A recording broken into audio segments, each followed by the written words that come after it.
Hi, everyone. Welcome to the 2023 Global DEI Conference, a transformative platform for diversity, equity, and inclusion, presented by Ludo and powered here on the One Business World platform. Thank you for joining us for a dynamic convergence of global thought leaders and change makers as we foster equity and shape the future together. We're pleased to welcome to the conference here this afternoon, and perhaps his backdrop is giving it away. He's joining us here from Montreal. Is Hayden Smith. He is the head of partnerships at BX Ventures, and his topic here this afternoon is unleashing human energy for a more righteous world. Hayden, good afternoon. Welcome. Hi, nice to see you, Glenn. Thanks for having me. We look forward to your presentation, your talk. Let me hand it off to you. Awesome. Thank you so much. So yeah, let me just preface what I'm going to say with the fact that I've worked 17 years in big companies primarily. And I've always felt like a bit of a misfit in those companies, culturally, just from the perspective of my mindset as a leader. It's been a challenge to fit in. And so I'm really happy to talk to you about my journey and to share, hopefully to inspire those people listening with the notion that they are awesome and they are needed in the world to make this world a better place. And some of the maybe life hacks and organizational hacks that I've learned to make that possible and to exploit that and unleash human energy ultimately to make a more righteous world. So the first thing I want to start with is just, what and why about DEI, diversity, equity, and inclusion from my perspective. So I believe that there are truths and facts in life, and those truths and those facts don't always align. The facts are reality as it exists today. Right? How the world is. Like the fact is there's a lot of bad people in the world, but the truth is aspirational, expressing the world that ought to be. And the truth might be that actually all people are inherently good. So I believe that in the case of DEI, that the truth that is that each of us have gifts and talents, right? That we have and we were given in order to better the world, in order to make the world a better place. So that's the truth that I believe, and you can choose to believe it or not. It's up to you. But I think sadly, the fact is, and we would probably all agree with this, that rigid organizational structures, a one-way mindset, and societal norms have caused us to forget and to not really believe in this truth, and rather suppress the will and the creativity of people, expect them to fit into a box maybe. And so I see diversity, equity, and inclusion actually as a tool to realign our reality with this universal truth, that we're all uniquely special, that we're all necessary in the pursuit of perfecting the world. And I'm going to share my anecdotal experiences over a 17-year career that hopefully will help people to align the facts with the truth. But first, to change the world outside, we really need to change ourselves inside. And so I believe in this principle from Mahatma Gandhi that said, be the change you wish to see in the world. If you can't get in touch with who you actually are and why you're actually here and what the gifts and the talents that make you unique and special in this world, then you really won't be able to change the world. So the first question I have to the audience is, who knows why you're here? Not why you're here in this session, but why are you here in the world? And I think that a good sort of inspiration as to why that's an important question came from Mark Twain in this quote: the two most important days in your life are the day you're born and the day you find out why. So we're all on a journey to find out why. And I found out why in 2009 when Simon Sinek started talking about why and telling everyone to start with why. Maybe I was a little late to the party because I think his book came out in 2006. But actually, it took me a couple of years to figure out, to introspect, to hear from others why I'm here. Like, I never really thought about that question. And when I really started to introspect and think about the things that I love to do, the things that I'm uniquely good at, the things that bring me joy, the best moments and experiences in my life, I realized that I'm here to unleash human energy for a more righteous world. And what that means is actually helping people that I work with to become the best versions of themselves, to take risks, to go outside their comfort zone, to be courageous and proud about who they are, sharing that with the world. And I think that that's necessary to make the world a better place.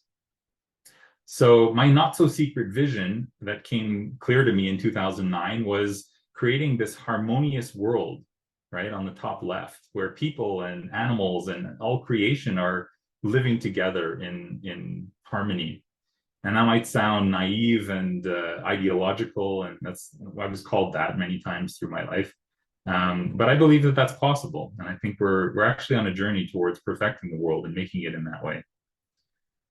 So what I was exposed to, though, the fact of my reality was sort of evidenced by this little pyramid here that you see, that the way the organization that I was working for felt like was basically that everyone working in this company was at the bottom of this pyramid, carrying this very heavy organizational structure above them, all in service of the one person at the top, or the few people at the top between the bottom and the top person.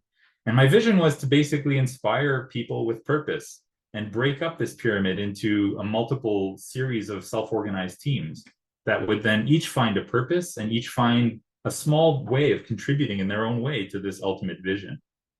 And that's actually what I went and built. I worked as a transformation lead for Siemens for 4 years, and we created a model to change the organization. We applied it a few dozen times with different teams, and we were starting to have an impact on the team. And then later I co-founded Siemens Energy Ventures, where the same principle, finding a purpose, helping teams, small teams, entrepreneurial teams within the company, find a purpose and work in a self-organized, self-managed way to deliver on that purpose, ultimately fulfilling the vision of making the world better. So I would summarize this first part of my little spiel here with, know why you're here. Think about it.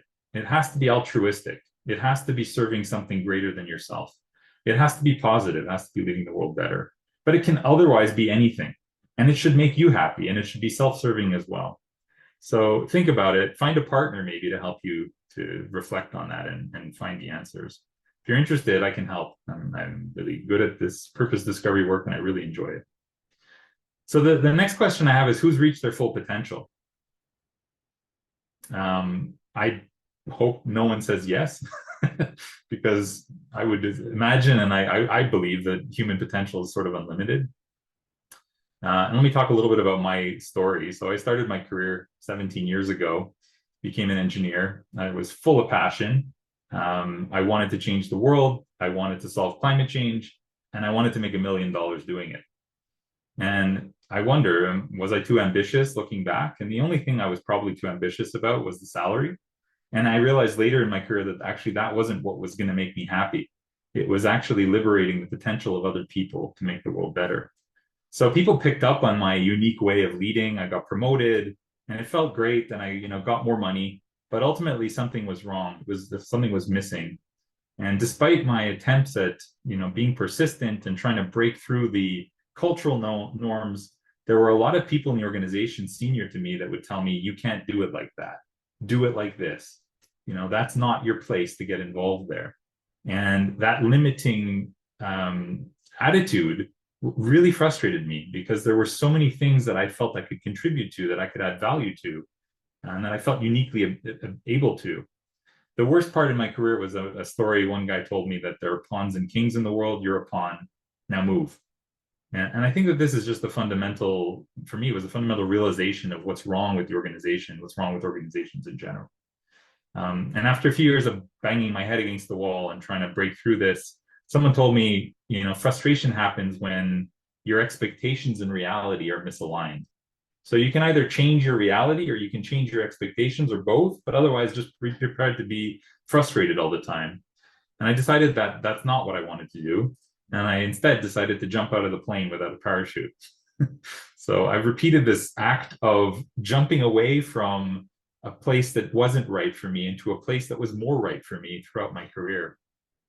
And every time I've done this, I've found a role and a team to work with that are more in line with what I believe in, which is that I'm here for a reason, and I have unique talents, and we can all work together to make the world a better place if you let me use my talents, just as I'll let you use yours. And for me, this is what diversity, equity, and inclusion is all about. It's all about letting people be themselves and appreciating and valuing that, because it's necessary to innovate and to create better outcomes, actually. So today I'm working for BX Ventures, and our tagline is that impactful technologies deserve a launch pad. And not just technologies, but the technologists and those radical thinkers that are behind those technologies, really deserving a space where they can be themselves. And so I joined this company 6 months ago. And really, what I believe is that I'm in a place that is closer to my personal belief system than I've ever had and I've ever experienced in my career thus far. Our values include leaving generalizations and biases at the door, cherishing the diversity as a mechanism really to make better decisions and more innovative outcomes. And so I've never felt more at home in my own skin. But getting here was scary, and it was an act of courage that required me to look in the mirror and not be afraid of who I am and be proud of that and actually share that with other people. So if you want to really make the world a better place, I would say the second summary point here is get comfortable with being yourself. Get comfortable in your own skin. And the next question I want to ask is, who here has an ally or is an ally? You don't even know what an ally is. I didn't know what it was until about a year and a half ago. I was still working at Siemens Energy, and I actually moderated our business conference. And one of the segments was about allyship and finding allies in the company that could help you as a, let's call it marginalized individual, become confident and comfortable being yourself in the company. And so the definition here from Forbes of allyship is a lifelong process of building relationships based on trust, consistency, and accountability with marginalized individuals and or groups of people. And not to marginalized individuals, but I think in some way, everyone has been marginalized in their life. And so in some way, we could all use an ally, and we could all be an ally for someone else. There's a really beautiful statement, which I've come to love, which is love the stranger as yourself. And I used to know what this meant. As a Jew, I've always been sensitive to the idea of being different. Our people have been hated because of our differences for thousands of years. And what's interesting is that it says no less than 36 times in our Hebrew Bible that we should love the stranger. And it defines the stranger as those who are not like you, as you love yourself. This principle is 3,500 years old, and yet we still today struggle to get it right. How's that possible? It's interesting for me that it was actually rarely my Judaism that people excluded me for, and people judged me and criticized me for. Being a tall white male actually meant that I was an invisible minority. And so it was really when people figured out that I had a different style of leadership, I had a different way of seeing the world, I had a different way of treating people compared to the normal paradigm in the companies I was working for. Actually, they started discriminating against me for that because it was different, and maybe they were afraid of it, or maybe they didn't understand it. Whatever the case, you got to wonder what it must feel like to be someone different and to be the stranger. And I think actually it's not that hard to imagine, because we've all been there. We've all felt like the stranger at some point in our life. And maybe we've never been courageous enough actually to be our full true selves. I learned about the courage of being yourself fully from a gentleman called Jose. He helped me understand, first of all, what it was to be yourself fully and be proud of who you are, but also not to not to do it alone, to find allies, to find people that could help you. So the story goes that it wasn't until my last corporate trip about a year ago that I truly came to understand what this was all about, allyship and being yourself. So we were at a bar in Newcastle, England, after a conference that I was at, a team building workshop. And a colleague of mine that I liked very much, called Jose, came up to me after a few beers, and he had tears in his eyes. And he started telling me how moving it was when I announced at the end of the workshop that for the first time in my career, I felt truly welcome to be myself. So Jose said to me that it was his dream that since he was a little child of really being valued and fully able to be himself. He realized when he was young that he was gay, which made him different and even unaccepted by his conservative religious family and friends and people at school. And he was criticized and he was kicked out and he wasn't welcome just because of his choice, his propensity, his sensation towards that sexuality. And he told me that because I expressed comfort in my difference, that he too felt comfortable being different and being proud of his difference. And it was in that moment, with both of us with tears in our eyes, that I realized how alike Jose and I were. Not in our choices in life necessarily, but certainly in the things that make us more similar than make us different. And I realized that those life choices that differentiate him from I actually are a small, negligible decimal place in the equation of what unites us. And I asked how I could be an ally for him. I asked him, Jose, how can I be your ally? And he told me, you already are. And so both of us sort of crying and hugging, we sort of realized together, I think, what allyship really is all about. So I would say, if you want to change the world, first of all, find your why. Second of all, be courageous and be comfortable being you.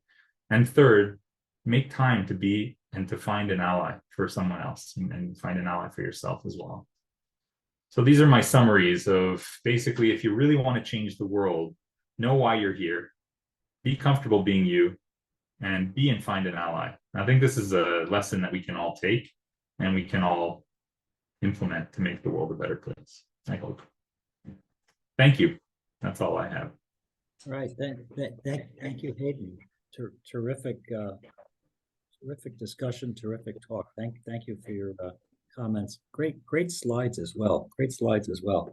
Hey, that early picture of yourself, was that actually you in the background with cufflinks? That was me. Was that we used to wear ties, believe it or not? Yeah, me too. I got a whole closet of them. Where are they, right? Was that in Montreal? Yeah, I was in the old port of Montreal. I was with my girlfriend at the time, who's now my wife. And we were just excited about how wonderful life is, and dream. I remember vividly thinking about all the wonderful stuff that was yet to happen in my life. I'm at a college, King's College, and we're part of the Holy Cross Order here in Pennsylvania. And I was looking at your photo, and I wondered if that was St. Joseph's Oratory behind you. It is not, but it has a similar dome-shaped roof. Yeah, it's actually the Marché Bon Secours in the old port, which has a similar heritage. It's also, like Catholic in origin and around the sort of like the same time period. But it's a beautiful old building. Yeah, the old city is. I was there long. God, it got to be 40 years ago, in December. So it was quite cold. It was quite cold.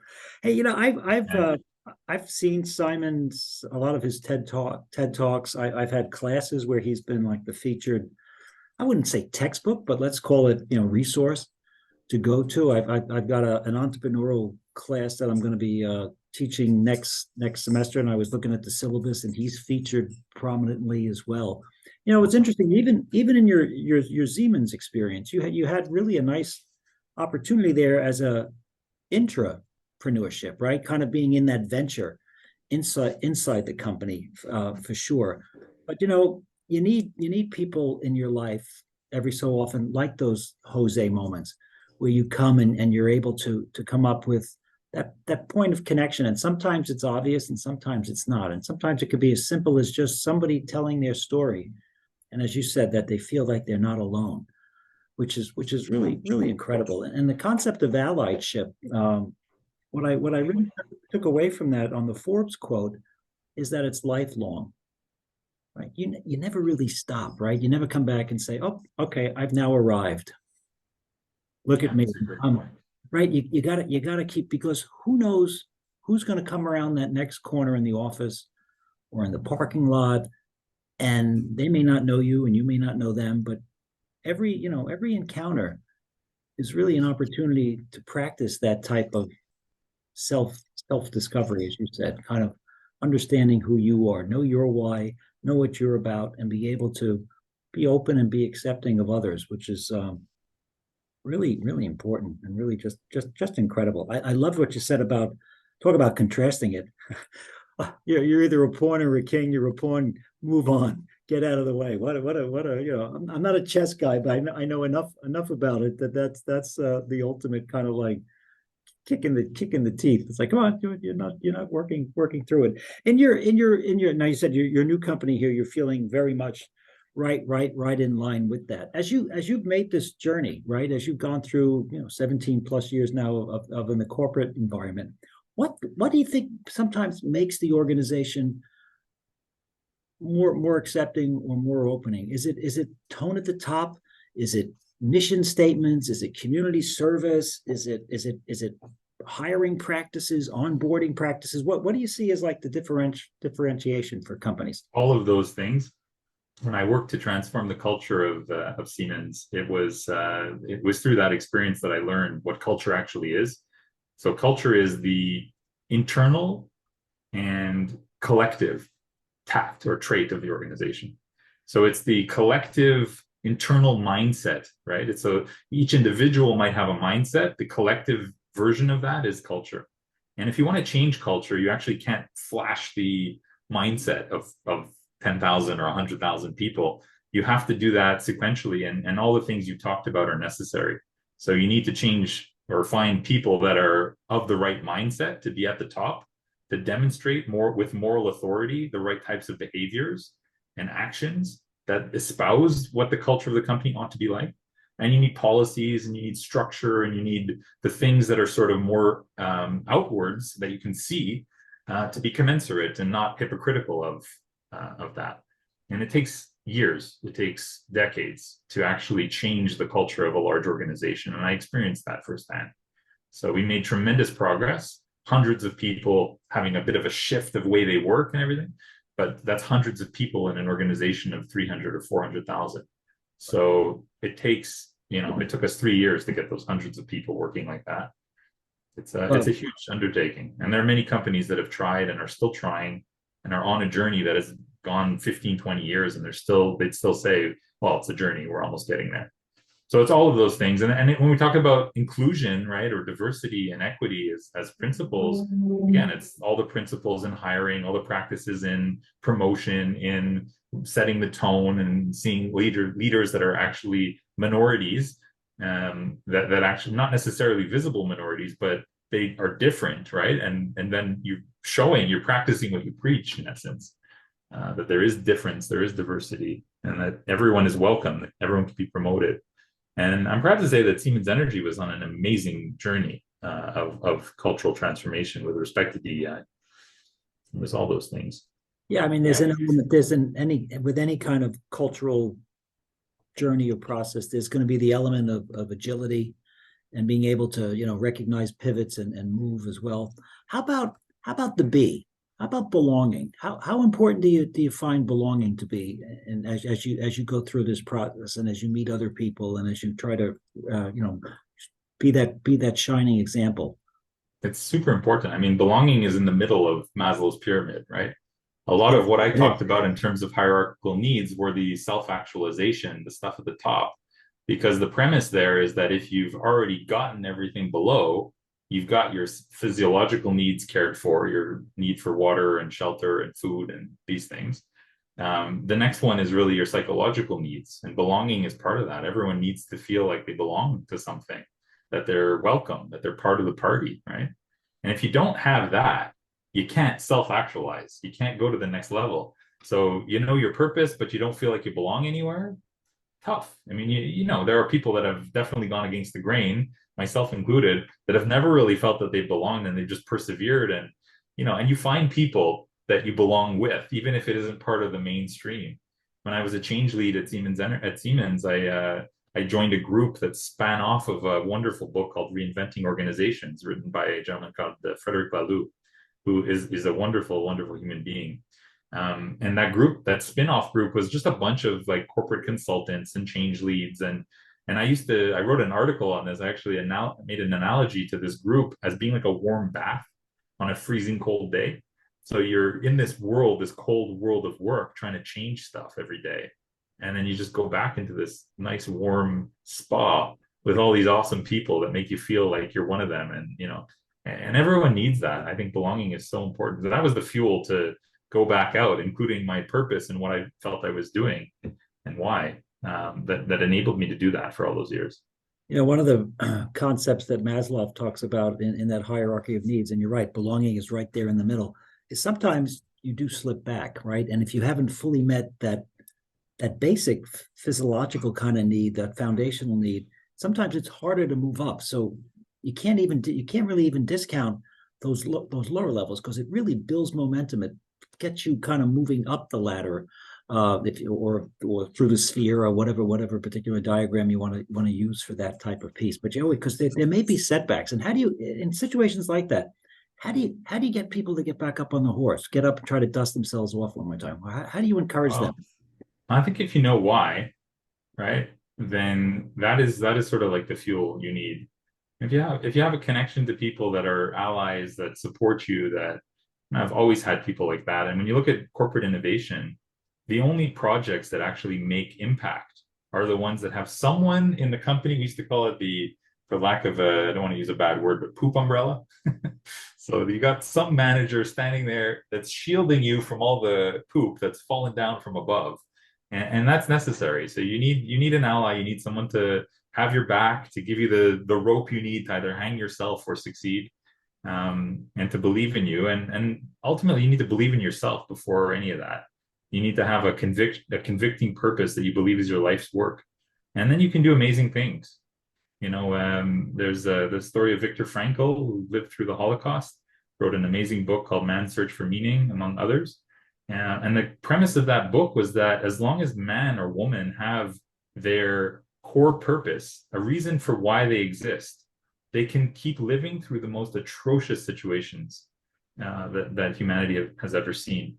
And that's what he observed and witnessed in the Holocaust. He saw people that had typhoid that were literally dead. There was no reason that physically they should continue to live, but they did, because they had the hope that they'd see their sister again, or that their child would be alive, or so having hope and having a belief, I think, is central to life.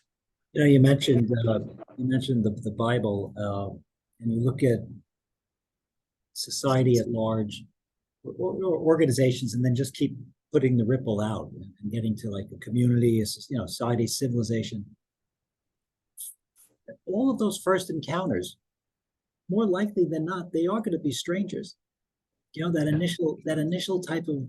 And so if you go into it with the wrong, and you mentioned mindset, right? If you go in with like a fixed mindset, you're not going to be able to, push forward, or be able to, discover that why. Go in with a growth mindset, be open to who you're encountering, who you are, and sharing that.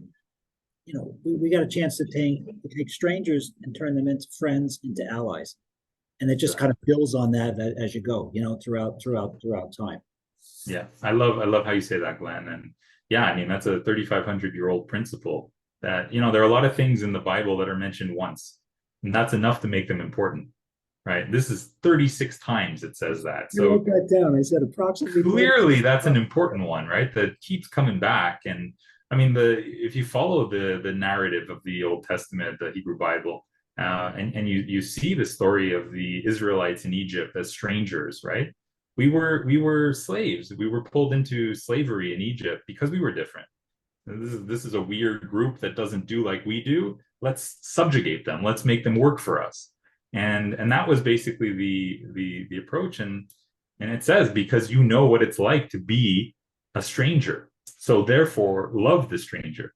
And I think that you need to know what it's like to be the stranger in order to really feel a sense of empathy and love towards. And guess what? We all know what it feels like to be the stranger. We've all gone to a party where we don't know anybody, and we feel a little bit awkward standing in the corner. We're just waiting and dying for someone to come up to us because we're an introvert and we're a little scared, right, to make contact. We've all been, the last kid picked on the sports field, or getting a bad grade in front of everybody else, or whatever we've all felt like strangers. So we therefore must always all recognize that those that are not like us, that's how they feel. Let's just love them. Like, what's the big deal with that? I'm a big Neil Diamond fan, and his iconic song "I Am I Said's" got the line, "I never cared for the sound of being alone." That's what a stranger feels like. So the opportunity to take away that aloneness and welcome them is just should be everybody's goal. It should be everybody's why, for sure. Yeah, Well, listen, Hayden, thank you for joining us today at the Global DEI Conference. Outstanding presentation, terrific talk. Really enjoyed the conversation and your points. Congratulations on all your wonderful work to date. Keep jumping away from those planes, right? Keep making those inroads there as we spread this message of welcome and inclusion and being and finding people's whys amongst all of the noise that's out there. All the noise that's out there. Like you said, we're looking for truth here more so than the fact, and that's a great pursuit. So congratulations on all your great work. Thank you, Glenn. I appreciate it. Thank you so much for this opportunity to share my why and my light with the world. Have a wonderful day. Thank you again. I look forward to seeing you next time. Take good care. Thanks so much. Bye.